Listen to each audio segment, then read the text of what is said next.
This is Man vs. Machine, where we bring Ed Feng, one of the smartest minds in the sports betting industry, in, and we go over 3 college football games for this weekend that he recommends betting. Find him on Twitter at the Power Rank. Ed, welcome in. How you doing today, buddy? I'm doing great. I'm glad I've graduated back to being one of the smartest minds in the industry, so I always appreciate that, Drew Martin.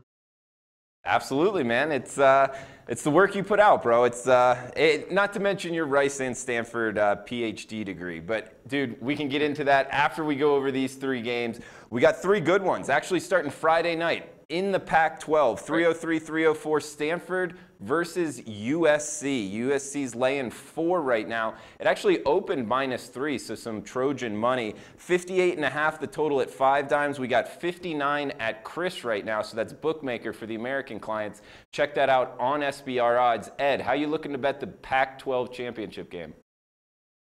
Yeah, I think there's a lot to like in the over in this game.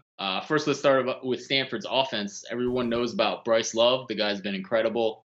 But what you need to know about the Stanford offense is that the quarterback, KJ Costello, has really come along. This guy's a true freshman, big-time recruit. I was never too much of a fan of the guy they were putting out there before. I can't even remember his name now. But I was never a big fan, and I thought Costello was an upgrade when he came in. I think you're starting to see him develop. Drew, I think you would agree with me when you get a true freshman in there, he's going to be a different guy those first couple of games than compared to the end of the season. I don't want to make too much of how he played last week against Notre Dame. I thought he was good. He was clearly good in that game. I thought he was good before that as well. And you have David Shaw actually going for it on 4th down. This is something that has driven Stanford fans nuts for years about his insistence on punting on 4th down. He's actually been going for it recently. I think this is worth a point. Maybe. It's definitely something that you lean towards the over.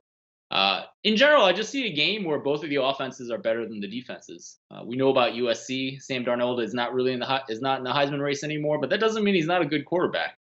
He was essentially unstoppable against Stanford's offense earlier this season. It took him almost a half to make an incomplete pass in that first game. He's not going to be that good again, but I do believe that USC has an edge.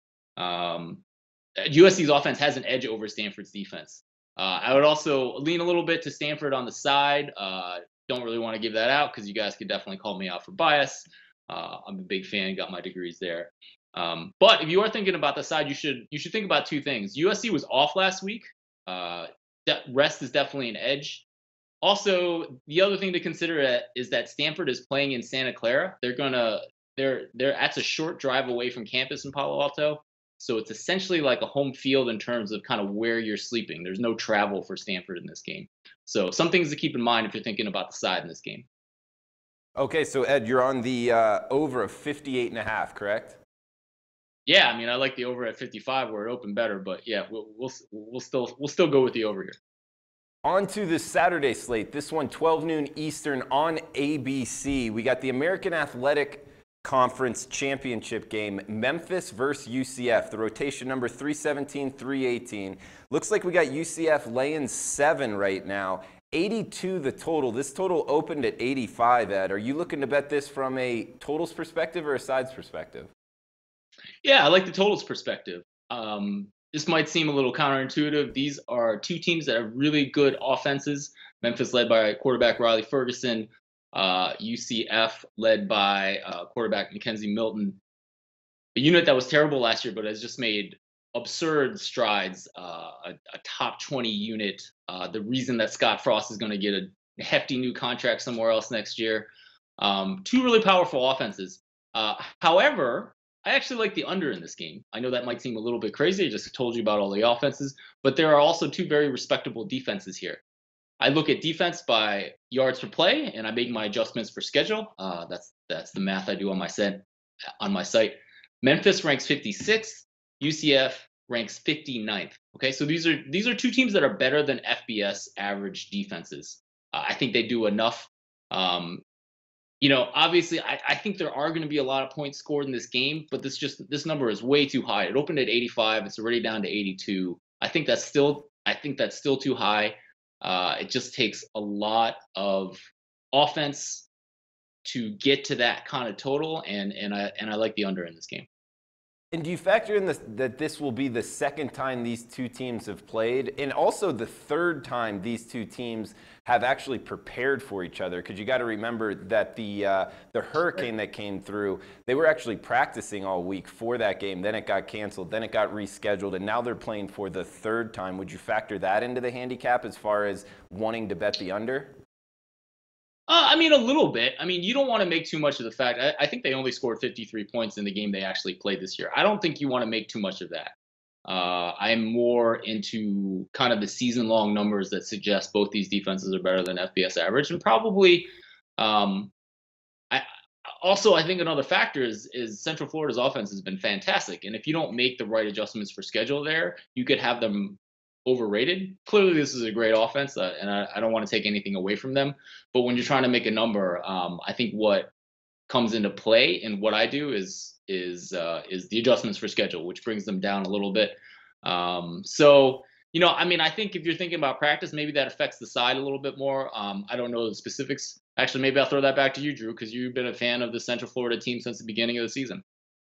Yeah, no, I mean, I think it's the same for both teams as far as, I guess 3 different preparations for the same team. But yeah, just totals wise, I do think that it kind of favors the defense usually when you can prepare for a team multiple times. So I was just looking for your opinion. Would you agree that it does favor the defense totals wise? Yeah, I mean, I can see how the offenses would get an edge too. Maybe, after seeing how the defense is set up and, you get some trick plays or something like that. But it also is a short week, so maybe that doesn't come into play as much. So I'm not exactly sure how that factors into the total. We got another one here in about the same time slot. This one's slated to kick off 12:30 Eastern time on Fox. We got the Big 12 championship game. TCU versus Oklahoma. Looks like this totals 63.5 at 5 dimes, 64 at WagerWeb. Sooners laying 7. How you looking to bet the Big 12 championship game, Ed? Yeah, absolutely. I like the over in this game as well. If you remember earlier in the season, I had the over in when TCU went to go visit Oklahoma. It was a really frustrating game because they scored a bajillion points in the first half and then literally stopped in the second half.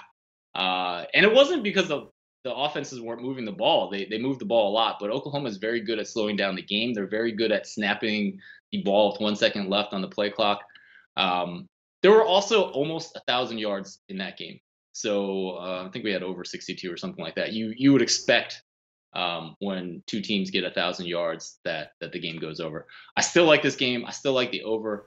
I think Oklahoma's offense may be the best offense we've seen in college football over the last couple years. And clearly they're getting the accolades. Baker Mayfield's going to win the Heisman.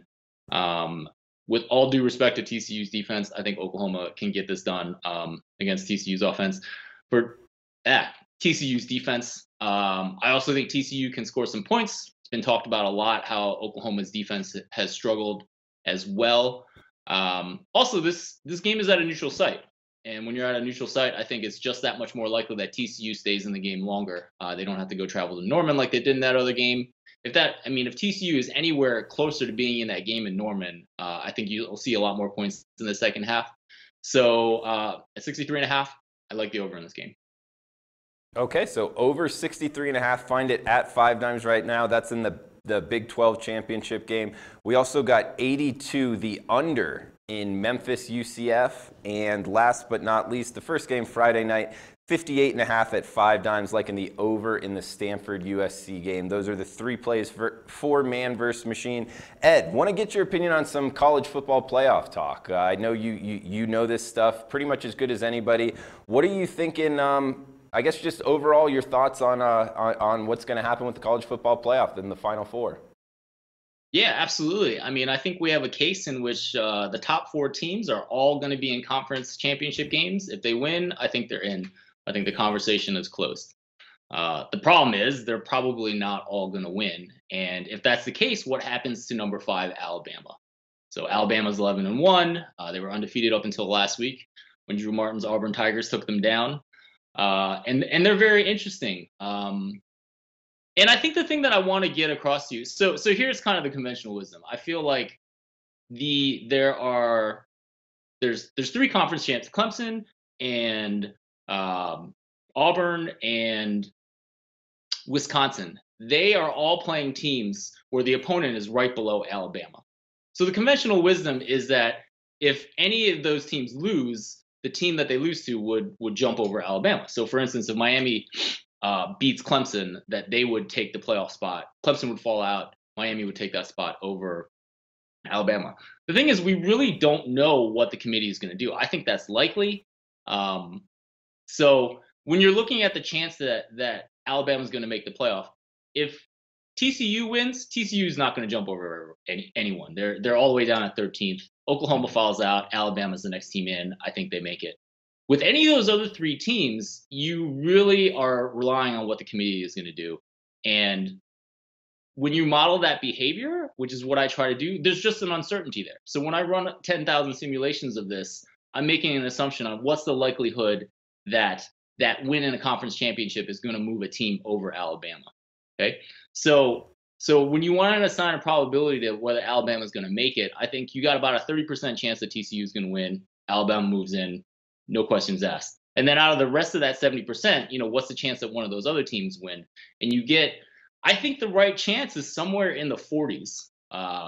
And what I will actually write on my site tomorrow is just how the modeling is not clear at all. Okay, so when you look at either on my site about what the chance Alabama is going to make the playoff, it is an estimate, and I think there's a lot of variance in that estimate.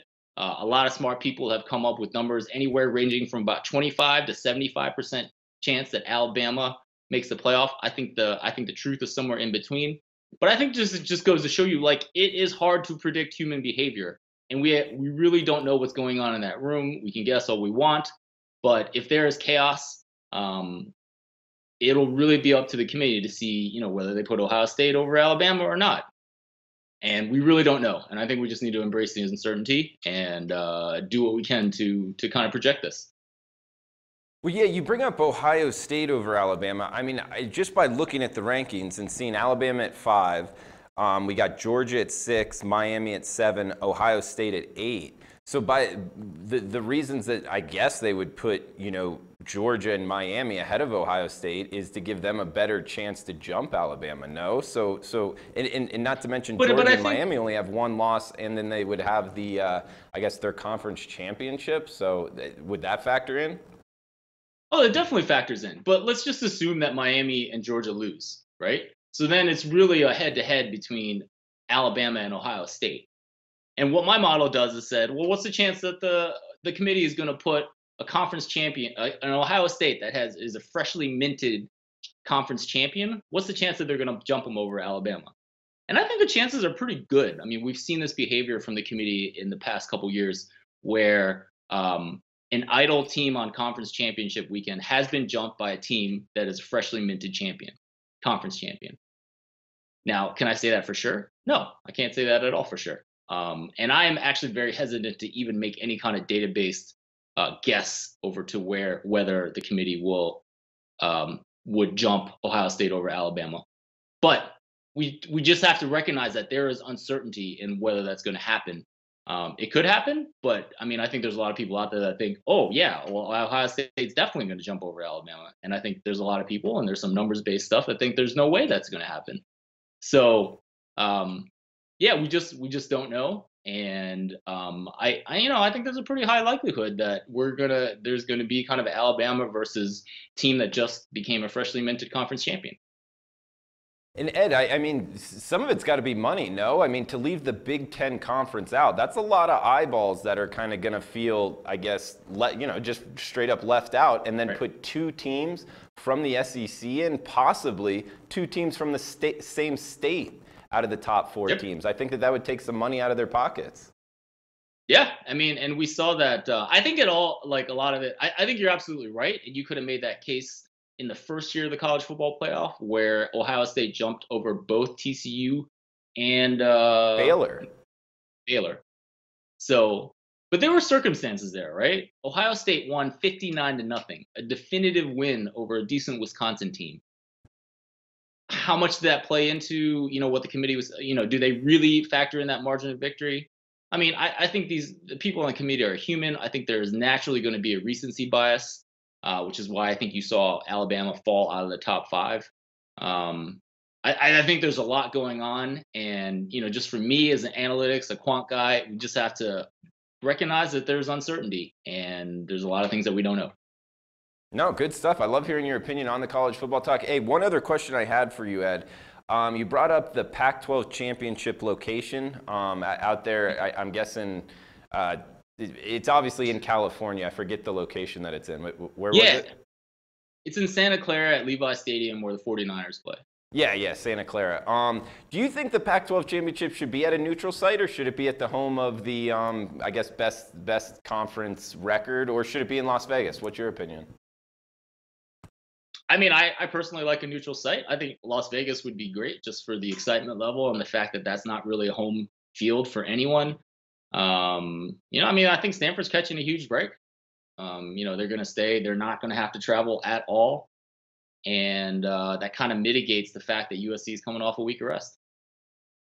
I also bring this up. I mean, just watching the Pac-12 championship game the last couple years, and I kind of have a man crush on the Pac-12, but that atmosphere in that game is lacking big time. So I'm trying to think of ways to make the game kind of better. And one thought was Las Vegas, and the other thought was making it a home game to get that college atmosphere in. So I just wanted to get your opinion, man.